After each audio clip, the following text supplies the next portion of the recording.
n बराबर 7, तो ये आपका क्या हो गया, ऑड हो गया। इसका मतलब जो मिडिल टर्म होगा, मिडिल टर्म क्या होगा, आप ज़रा काउंट करेंगे। 1 2 3 इधर से हटाया, 4 5 6 7 इधर से हटाया, तो बीच में क्या पड़ा, 4, तो 1 ही तो मिडिल टर्म आया। ठीक है, तो जब n बराबर ऑड होता है तो आपका इट हैज़ 1 मिडिल टर्म। ठीक है, तब उसका एक मिडिल टर्म होगा। अब वो मिडिल टर्म कैसे निकालेंगे, n+1/2th टर्म। ठीक है, if the number of terms of an finite AP is even, अगर इवन है तो आपके 2 मिडिल टर्म होंगे। ठीक है, अब इवन के लिए भी आप देख सकते हैं, अगर हमने एक नंबर ले लिया 3 5 7 9 11 13, अब आप देखिए ये n बराबर कितना हो गया आपका 6, तो n बराबर 6 हो गया, तो 2 इधर से छोड़ा, 2 इधर से, तो बीच में कितने टर्म्स आए, 2 टर्म है, 7 और 9। तो जब n बराबर आपका इवन होगा, इट हैज़ 2 मिडिल टर्म्स।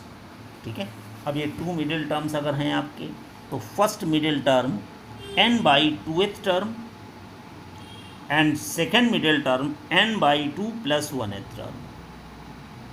ठीक है, तो ये 2 आपके मिडिल टर्म होंगे। अब इसमें एक चीज़ आती है, नंबर इन एन AP में अगर हमको नंबर लेने हैं, जैसे मान लें 3 numbers ABC are in AP। अब जब 3 नंबर ABC आपके AP में होंगे तो कंडीशन क्या होगी, तो AP के लिए आप जानते हैं क्या करना होता है, AP के लिए हम कॉमन डिफरेंस निकालेंगे, तो second term minus first term ये भी कॉमन डिफरेंस, और third term minus second term ये भी कॉमन डिफरेंस, और दोनों कॉमन डिफरेंस सेम होंगे, तो B - A = C - B। अब आपने क्या किया, B को ट्रांसफ़र कर दिया, ये जो B है इसको हम ले गए आपके लेफ़्ट में और A को ले गए राइट में। तो जब हमने ऐसा किया तो B और B 2B हो गया, A इधर जाके A + C।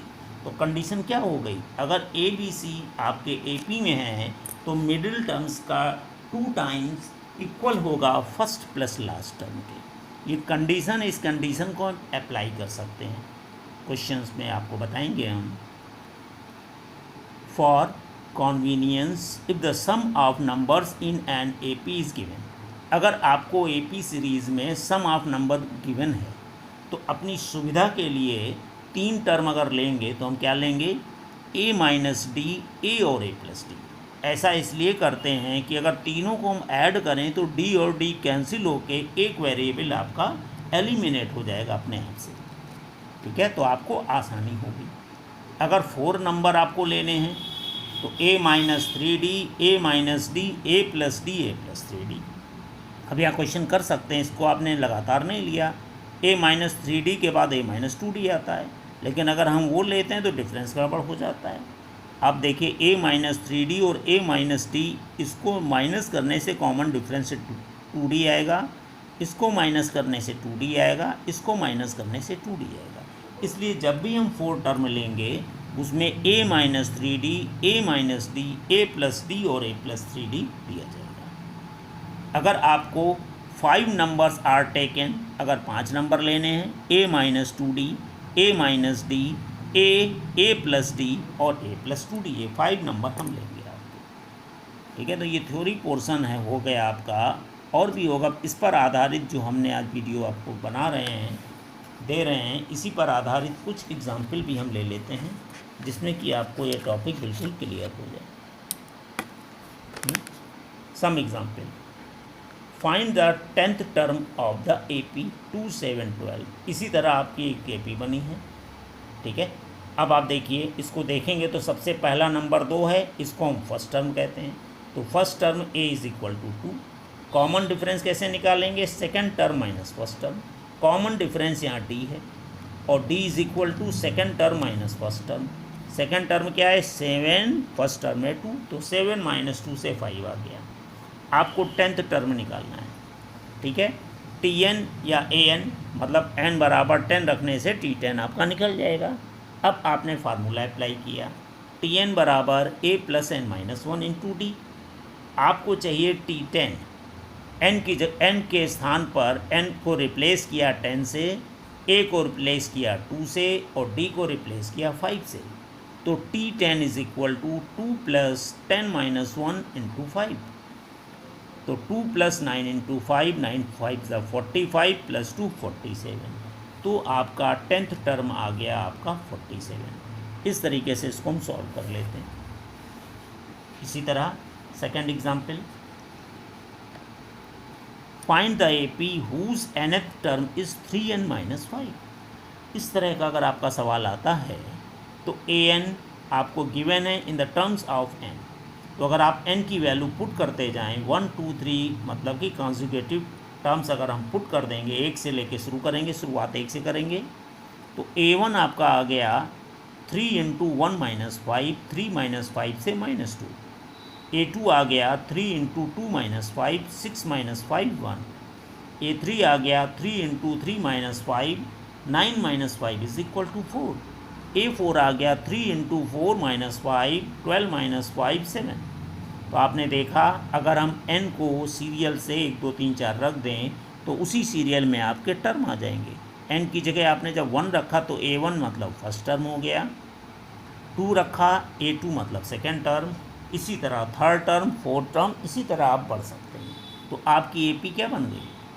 -2, 1, 4 और 7। इस तरीके से ये आंसर आपका हो गया। Next question, which term of the AP 21, 18, 15 is -81। आपसे कहा गया है ये जो सीरीज़ लिखी है 21, 18, 15, इसमें -81 कौन सा टर्म होगा, यानी कौन से पोजीशन पे होगा। 80 -81 का एड्रेस क्या होगा, यानी n की वैल्यू हमको फाइंड करनी है। ठीक है, तो हम सपोज कर लेंगे फर्स्ट टर्म आपका A21, common difference D 18 minus 21, यानी second term minus first term, -3 हो गया। और हम 81 को सपोज कर लेंगे लेट nth टर्म भी -81, यानी an इज इक्वल टू -81। अब an का फार्मूला आप जानते हैं कैसे अप्लाई करेंगे। an का फार्मूला हम लोग अप्लाई करेंगे। ठीक है, एक मिनट। तो जब an का फार्मूला अप्लाई किया तो a plus n minus 1 d is equal to -81। Putting the value of a and d, a और d की वैल्यू पुट कर दी। जब a और d की वैल्यू पुट करेंगे तो 21 plus n minus 1 -3 is equal to -81। अब इसको सॉल्व करेंगे, -3 से मल्टीप्लाई किया, -3n plus 3 is equal to -81। 21 और 3 ऐड होकर 24 हो गया, -3n इज इक्वल टू -81। अब हमने 24 को राइट साइड में ट्रांसफ़र किया, 24 को इस तरफ हमने ट्रांसफ़र किया। तो जब हम इस तरफ इसको ट्रांसफ़र करेंगे तो ये आपका इधर जाके माइनस हो गया, -3n इज इक्वल टू -105। अब n is equal to -105 divided by -3, n से डिवाइड किया 3 से, 3 3 जा 9, 3 5 जा 15, यानी n इज इक्वल टू 35। तो 35 आपका ये टर्म आपका हो गया। ठीक है, तो आज बच्चों ये हमने 2-3 एग्जाम्पल बताए हैं, आज हम यहीं तक रखते हैं। अब पार्ट थर्ड में थोड़े एग्जाम्पल और नेक्स्ट का टॉपिक हम बताएंगे आपको। ठीक है बच्चों, धन्यवाद।